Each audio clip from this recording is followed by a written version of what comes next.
E agora vamos falar sobre meio ambiente, principalmente voltado às questões climáticas, né? A cada ano que passa, Santa Catarina, o nosso estado, apresenta de forma mais intensa os reflexos do aquecimento global. E nesse contexto, né, das mudanças climáticas, há perdas de vidas e também grandes prejuízos relacionados aos desastres naturais aqui no estado. E para falar um pouquinho sobre como reduzir esses danos, né? Estamos aqui ao vivo na bancada do nosso Jornal da Manhã com a consultora ambiental e diretora da Neocarbon Forest Standard, que é a Patrícia de Luca Lima, ao vivo conosco para falar um pouquinho sobre esse tema.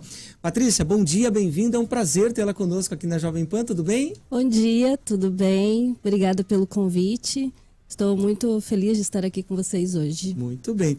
Patrícia, essa semana, né, inclusive, a grande informação climática, nós, inclusive, chegamos a noticiar aqui também através do Leandro Puchalski, que é a presença da quarta onda de calor neste ano, que deve, né, se estender até a semana que vem, com aqueles abafamentos, as altas temperaturas. O que isso representa, né? Principalmente, vamos falar aqui de Joinville, de Santa Catarina, o que representa essa realidade para a gente hoje? Ok. A mudança do clima é algo que está acontecendo no mundo todo. Ela é real no mundo inteiro, todo. A questão é como que a gente passa por ela de forma um pouco mais estável, quase impossível. O que acontece na mudança do clima, nos episódios, graças à mudança do clima, é que acontece mais danos ambientais causados por ondas climáticas como calor intenso, chuva intensa. Então a gente tem alagamento, nós temos perda de biodiversidade por queimadas em algumas regiões, nós temos alteração da agricultura, porque a agricultura ela precisa de um clima específico ou para semente brotar ou para fruta. Então, os danos que isso daí causa a toda a economia, não só de Santa Catarina, mas mundial, é questão de saúde, está ligada à questão da agricultura, com infraestrutura, perda de infraestrutura. E os estados, os municípios, e vamos pensar em Joinville, Jaraguá, essa região aqui, a gente tem questões de alagamentos intensos também. Então, a gente tem maior produção de chuvas graças a ondas extremas de calor, porque a chuva ela é formada a partir da evaporação.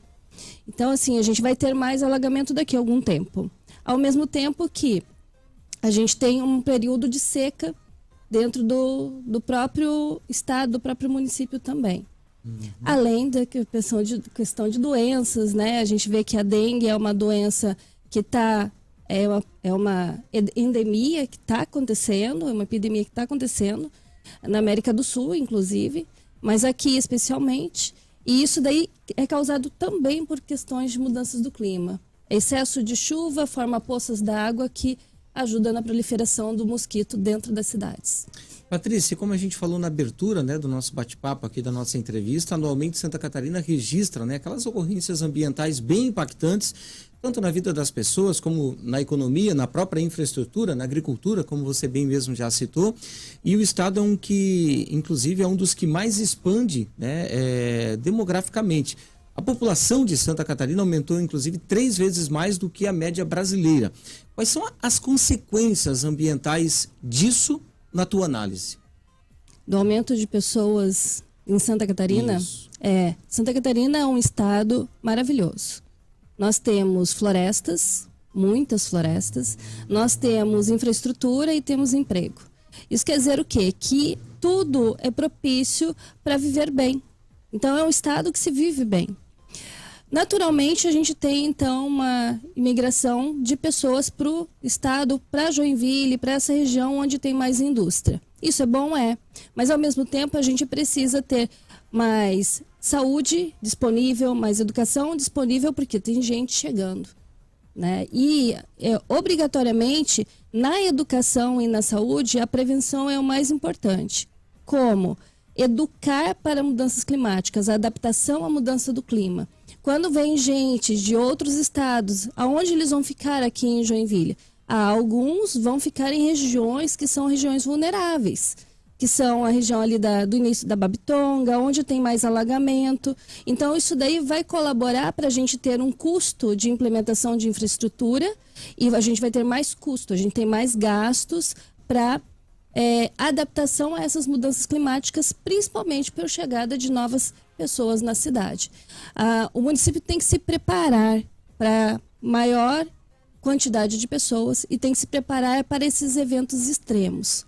E é uma preparação aprofundada, análise de risco aprofundada no município para avaliar ao longo dos próximos 10 anos como vai ficar o município e quais as regiões que não devem ser habitadas para evitar que a gente tenha gastos públicos com adaptação àquela mudança climática que aconteceu. Mas ainda pegando o gancho da tua resposta, né? O que pode ser feito efetivamente para reduzir esses danos ambientais?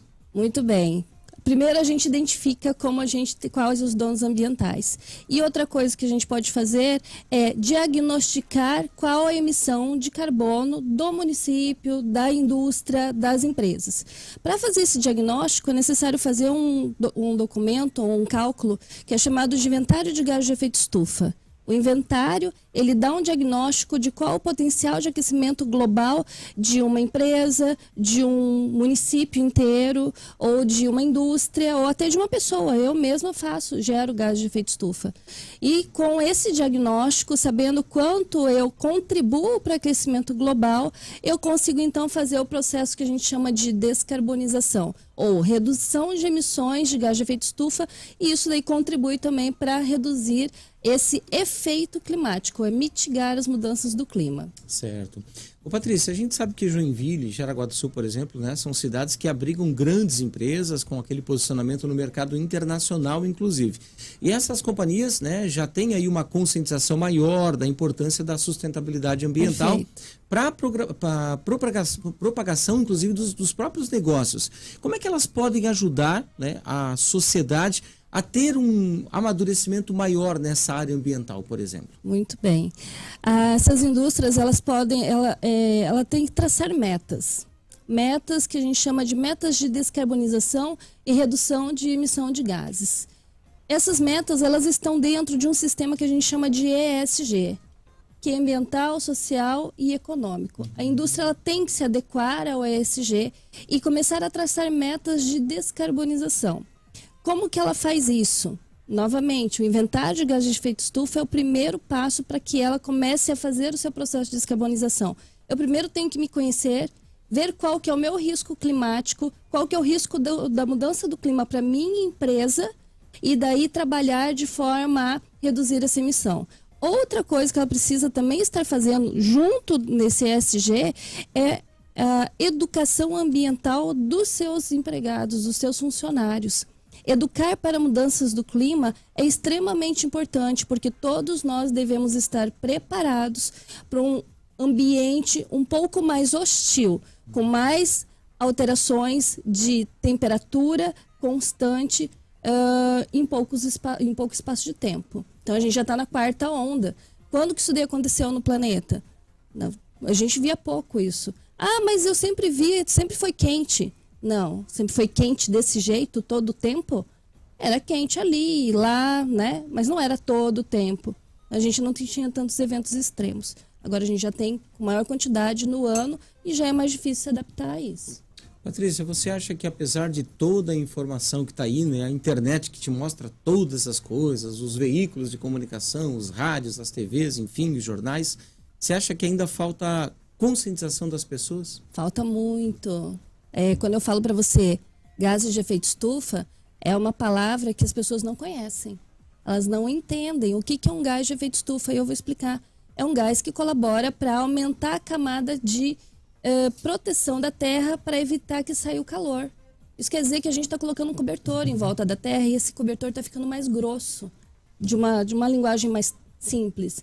E cada vez, quanto mais grosso ele fica, o calor ele não deixa de entrar na Terra, ele continua entrando. A questão é que ele não sai mais da terra, ele vai ficando aqui e a gente vai virando um caldeirão, literalmente. Joinville, como é úmido ainda, vira realmente um caldeirão.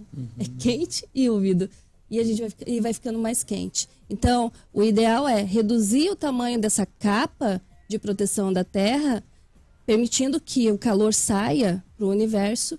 E isso daí, para fazer isso, é necessário, então, reduzir a emissão de gases de efeito estufa, que a gente chama também de carbono. Né, carbono equivalente.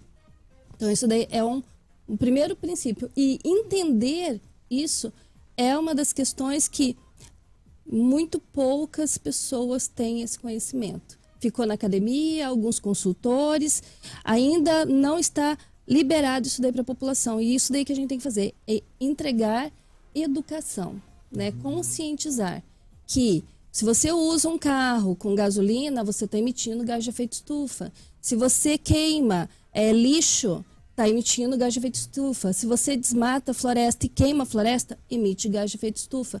Então, várias atividades que a gente faz, lixo, se a gente gera muito lixo, gás de efeito estufa. Gasta muita energia elétrica, gás de efeito estufa. Usa muita água, também. Então, assim, veja que tudo que a gente faz emite gás de efeito estufa. Tudo.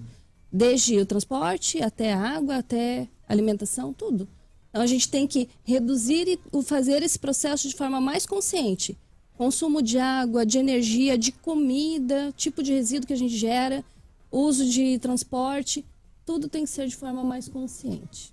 Patrícia, qual é o trabalho, né, apresentado pela organização que você representa aqui em Joinville? Eu queria que você falasse um pouquinho sobre ela também. E o que está sendo apresentado de prática junto às organizações e às empresas, até para que as pessoas possam conhecer um pouquinho mais. Ok.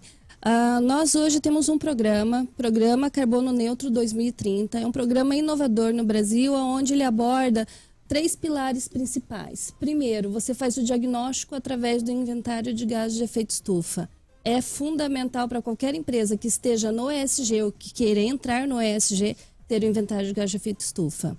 Segundo, você faz a compensação das suas emissões. De que forma? Protegendo florestas brasileiras. Então, nós temos um sistema de registro de projetos com projetos certificados internacionalmente que geram crédito de carbono e colaboram para a proteção da floresta brasileira. Então, essa empresa, depois de fazer o diagnóstico, ela compensa de 1 para 1 a sua emissão de carbono, protegendo floresta. O Brasil é o maior emissor de carbono por desmatamento. Não é na indústria, não é no transporte, não é na energia, é em desmatamento. O que a gente tem que fazer? Reduzir desmatamento. Como a gente reduz? Incentivando a proteção da floresta em pé. E o mundo é econômico. A gente precisa pagar para isso. Então, pagamos para proteger a floresta em pé e assim a gente faz a compensação de carbono. E no final a gente tem, então, o que a gente chama de selo carbono neutro. O que todo mundo quer, o que todo mundo vê é um selo. Esse selo, ele representa aquela empresa. Ela fez seu diagnóstico, fez descarbonização, está descarbonizando a sua planta, reduzindo as suas emissões de carbono e está protegendo floresta. Então, a gente está com os 3 pilares principais. Cuido da floresta, diminuo a emissão de carbono e faço diagnóstico anual. Aí eu tenho um selinho que eu coloco na minha marca e utilizo ela para mostrar para o mundo o que eu estou fazendo dentro da grande cadeia do ESG. Muito bem. Patrícia de Luca Lima, que é consultora ambiental, nosso muito obrigado. É sempre um prazer tê-la conosco aqui na Jovem Pan. Parabéns pelo trabalho e volto sempre. Obrigada, Fernando. Obrigada a todo mundo. Grande abraço.